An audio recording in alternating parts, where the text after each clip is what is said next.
संगति का असर। एक बार एक राजा शिकार के उद्देश्य से अपने काफिले के साथ किसी जंगल से गुजर रहा था। दूर दूर तक शिकार नजर नहीं आ रहा था। वे धीरे धीरे घनघोर जंगल में प्रवेश करते गए। अभी कुछ ही दूर गए थे कि उन्हें कुछ डाकुओं के छिपने की जगह दिखाई दी। जैसे ही वे उसके पास पहुंचे कि पास के पेड़ पर बैठा तोता बोल पड़ा, पकड़ो पकड़ो, एक राजा आ रहा है, इसके पास बहुत सारा सामान है, लूटो लूटो, जल्दी आओ जल्दी आओ। तोते की आवाज़ सुनकर सभी डाकू राजा की ओर दौड़ पड़े। डाकुओं को अपनी ओर आते देखकर राजा और उसके सैनिक दौड़कर भाग खड़े हुए। भागते भागते कोसों दूर निकल गए। सामने एक बड़ा सा पेड़ दिखाई दिया। कुछ देर सस्ताने के लिए उस पेड़ के पास चले गए। जैसे ही पेड़ के पास पहुंचे कि उस पेड़ पर बैठा तोता बोल पड़ा, आओ राजन, हमारे साधु महात्मा की कुटी में आपका स्वागत है।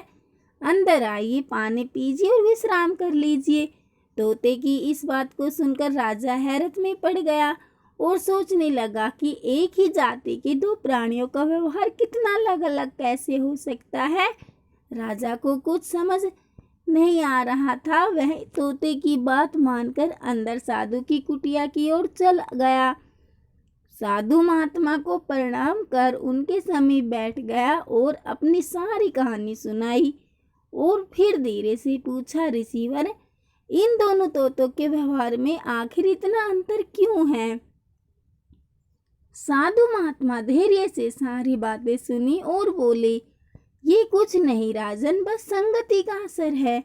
डाकुओं के साथ रहकर तोता भी डाकुओं की तरह व्यवहार करने लगा है और उनकी ही भाषा बोलने लगा है। अर्थात जो जिस वातावरण में रहता है वह वैसा ही बन जाता है। कहने का तात्पर्य यह है कि मूर्ख भी विद्वानों के साथ रहकर विद्वान बन जाता है और अगर विद्वान भी मूर्खों के संगत में रहता है तो उसके अंदर भी मूर्खता आ जाती है।